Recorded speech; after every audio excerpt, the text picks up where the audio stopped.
Kelimpahan halogen di alam. Halogen tidak pernah ditemukan dalam keadaan bebas di alam, karena tingkat reaktivitasnya sangat tinggi, yang artinya halogen tidak akan pernah ditemukan dalam bentuk unsur, melainkan dalam bentuk senyawa, yang berarti unsur tersebut berikatan dengan unsur yang lain. Halogen sendiri terdiri atas fluorin, klorin, bromin, iodin, dan juga statin. Fluorin dapat ditemukan dalam bentuk CaF2 atau fluorspar dan juga Ca5PO4-3F atau fluoroapatit. Sedangkan untuk klor dapat ditemukan dalam bentuk garam atau NaCl. Lalu untuk bromin dapat ditemukan di laut, tetapi untuk mendapatkannya harus menggunakan gas klorin yang nanti akan dijelaskan pada saat pembuatan.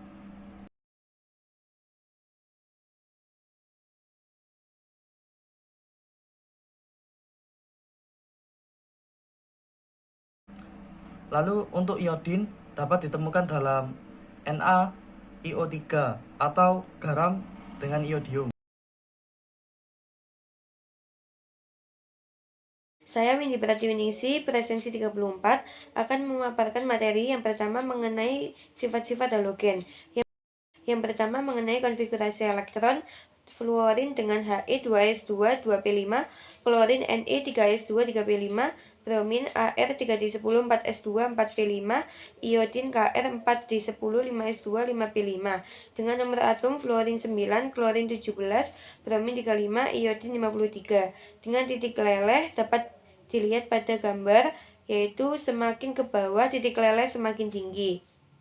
Selanjutnya, begitu juga dengan titik didih, semakin ke bawah semakin tinggi. Dan untuk subjek lainnya dapat dilihat pada gambar berikut ini.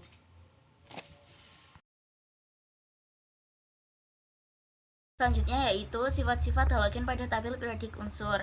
Yang pertama yaitu jari-jari atom. Jari-jari atom di tabel periodik memiliki kecenderungan untuk meningkat dari kanan ke kiri dan dari atas ke bawah. Hal ini disebabkan semakin ke kanan muatan inti akan semakin bertambah, ditandainya dengan bertambahnya proton. Yang kedua yaitu energi ionisasi. Dari suatu atom akan meningkat dari kiri ke kanan dan dari bawah ke atas. Hal ini disebabkan inti dari suatu atom semakin bertambah muatannya sementara kulit tidak bertambah.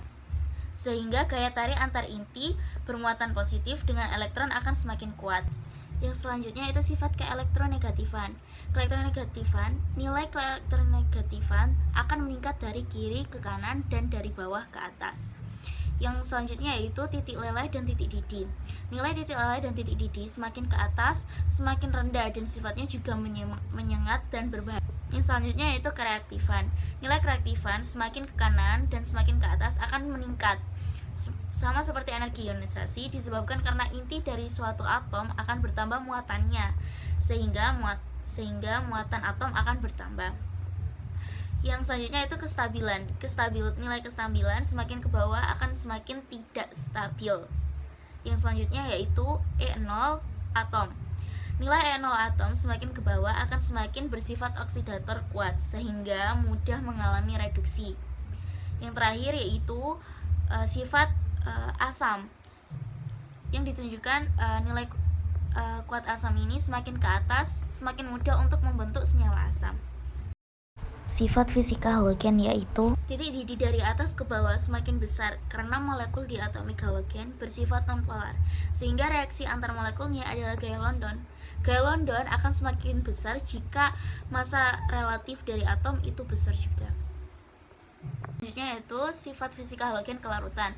Kelarutan halogen dari F2 ke I2 adalah semakin kecil. Molekul F2 bereaksi sempurna dalam air Cl2 dan Br2 tidak melarut sempurna dalam air dan reaksinya lambat. Sedangkan I2 sedikit larut dalam air dan kelarutannya bertambah jika terdapat ion imin. Sifat-sifat fisika halogen warna. Unsur halogen klorin jika ditaruh di dalam air akan berwarna hijau muda. Jika ditaruh di dalam Cl4 akan berwarna hijau muda.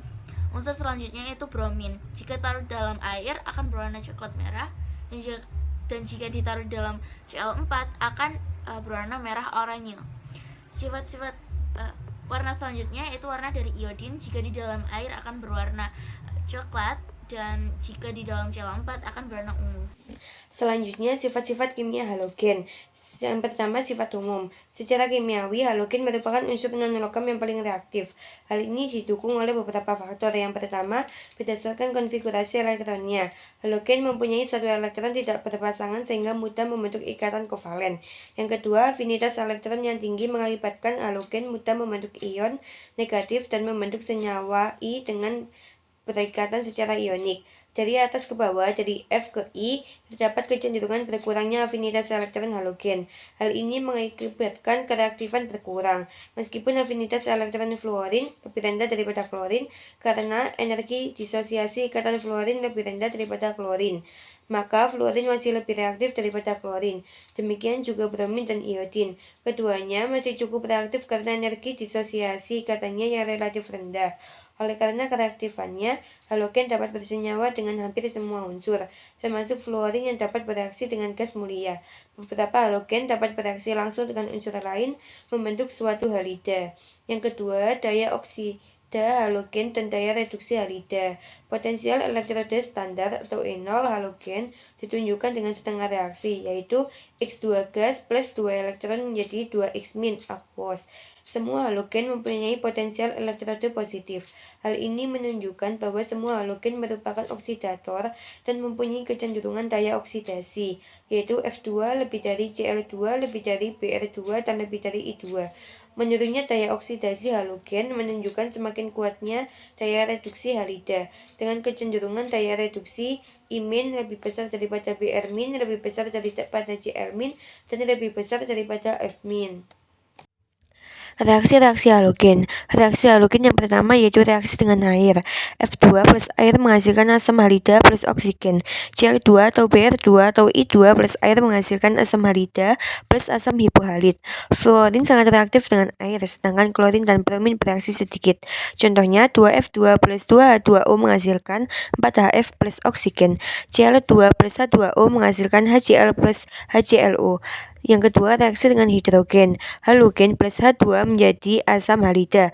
Contohnya F2 plus H2 menghasilkan 2HF, Br2 plus H2 menghasilkan 2HBr. Reaksi dengan oksigen. Halogen plus oksigen menghasilkan oksida halogen.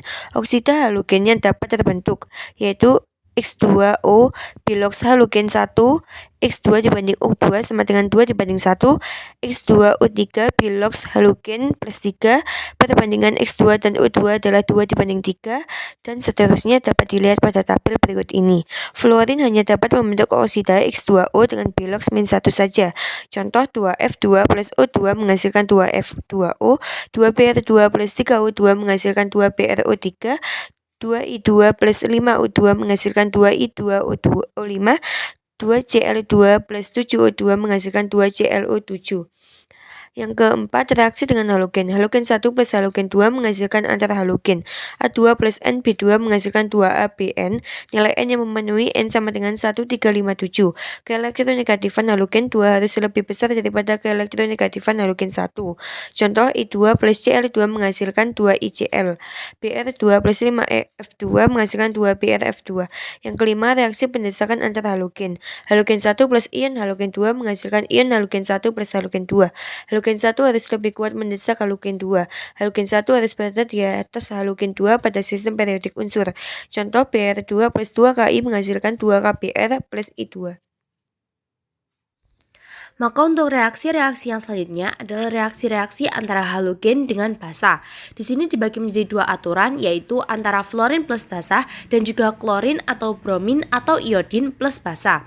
Yang pertama, fluorin plus basa akan menghasilkan oksida halogen plus garam halida dan air. Sedangkan untuk klorin, bromin, dan iodin apabila bereaksi dengan basa maka akan menghasilkan garam halat plus garam halida dan air. Reaksi halogen dengan basa tergolong reaksi disproporsionasi. Pada klorin, basa harus dipanaskan agar reaksi menjadi tuntas. Contohnya yang pertama, reaksi antara fluorin dengan NaOH. 2F2 plus 2NaOH akan menghasilkan F2O plus 2NaF plus H2O. Sedangkan untuk reaksi klorin dengan KOH akan menghasilkan 3Cl2 plus 6KOH menjadi KClO3 plus 5KCl plus 3H2O.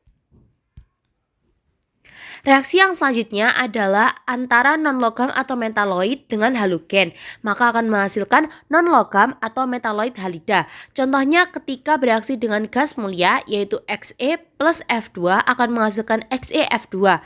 Selanjutnya, ketika bereaksi dengan unsur periode kedua yaitu 2B plus 3Cl2 akan menghasilkan 2BCl3. Kemudian adalah reaksi antara halogen dengan logam akan menghasilkan garam halida. Logam selain Pt dan Au akan membentuk kation dengan biloks tertingginya. Contohnya yaitu 2Na plus Cl2 akan menghasilkan 2NaCl. Berikutnya adalah jenis-jenis senyawa halogen. Yang pertama adalah senyawa antar halogen.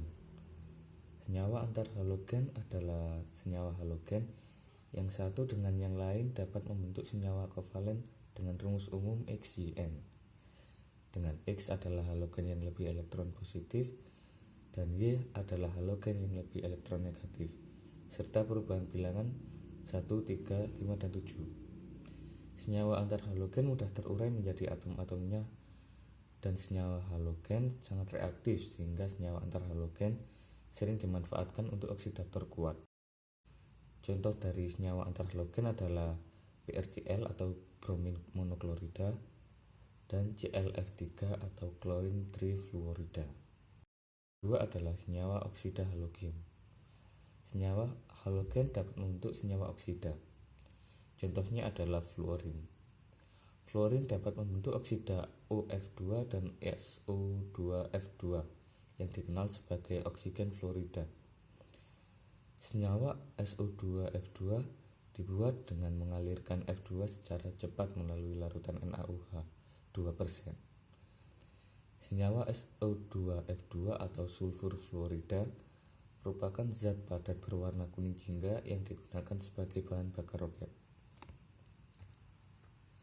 Kemudian yang ketiga adalah senyawa halida. Senyawa halida merupakan senyawa halogen dengan bilangan oksidasi negatif 1 dan merupakan senyawa yang paling banyak di antara senyawa halogen. Contoh yang pertama adalah senyawa hidrogen. Halida senyawa hidrogen pada suhu kamar merupakan gas yang mudah larut dalam air. Larutannya dalam air bersifat asam sehingga sering disebut asam halida. Kemudian yang kedua adalah garam halida. Garam halida dapat terbentuk dari interaksi langsung antar logam dengan halogen. Semua garam halida mudah larut dalam air kecuali garam halida dari perak 1, timbel 2, raksa 1, dan tembaga 1. Kemudian yang terakhir adalah senyawa oksida halogen. Selain membentuk oksida dan halida, halogen dapat membentuk senyawa oksihalida. Garam oksihalogen lebih stabil daripada asamnya. Asam oksihalogen sedikit larut dalam air. Asam oksihalogen mempunyai struktur umum HOX. Kekuatan asam oksihalogen ditentukan oleh kekuatan ikatan H dan O dan ikatan OX. Jika ikatan OX kuat maka ikatan HO melemah. Dan sebaliknya jika ikatan OX lemah maka ikatan HO kuat. Semakin lemah ikatan HO, semakin mudah asam tersebut terionisasi dan berarti semakin kuat juga pol asamnya. Kekuatan ikatan XO dipengaruhi oleh dua faktor. Pertama, keelektronegatifan dari X dan banyaknya sedikit atom oksigen yang mengelilingi X. Semua halogen dapat membentuk senyawa oksihalogenida kecuali fluorin. Larutan ion oksihalogenida dapat diperoleh dengan mereaksikan halogen dengan basa.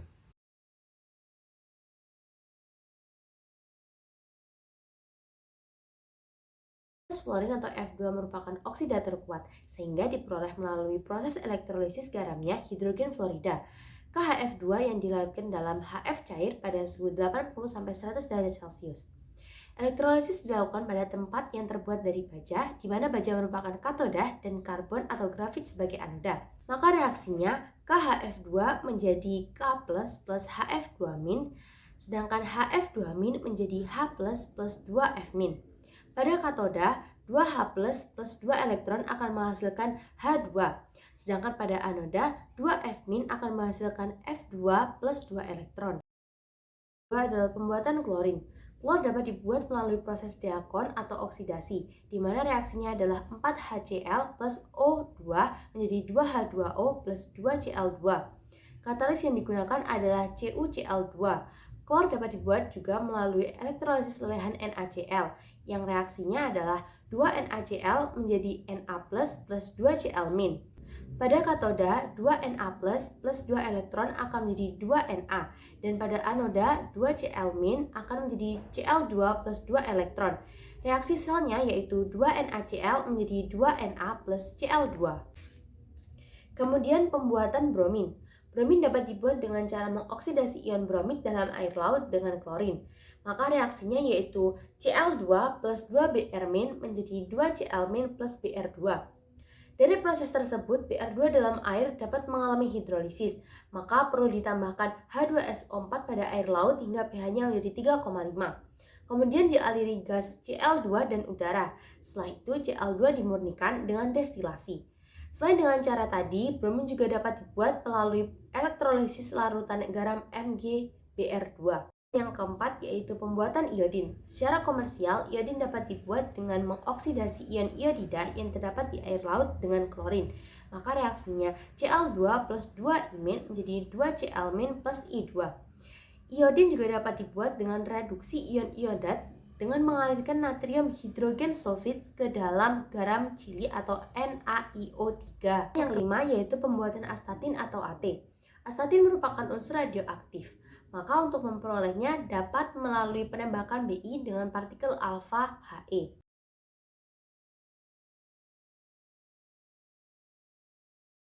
Fluorin dalam bentuk senyawa CCl2F2 digunakan sebagai cairan pendingin pada AC. Yang kedua adalah untuk pembuatan teflon. Unsur yang kedua adalah iodin. Iodin sendiri banyak digunakan dalam bidang kesehatan dan farmasi karena iodin biasanya dibuat untuk antiseptik atau obat-obatan. Yang ketiga adalah klorin. Klorin sendiri banyak digunakan pada industri-industri. Yang contoh sederhana adalah garam dapur.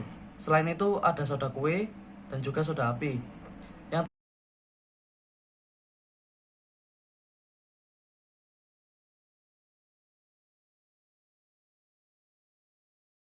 dapat mengikat timbal atau PB sehingga tidak melekat pada silinder atau piston pada kendaraan tersebut, pada mesin kendaraan tersebut. Timbal akan membentuk PbBr2 yang mudah menguap dan keluar bersama-sama dengan gas buangan dan akan mencemarkan udara. Sedangkan untuk yang lain ada natrium bromida atau NaBr, yaitu sebagai obat penenang syaraf.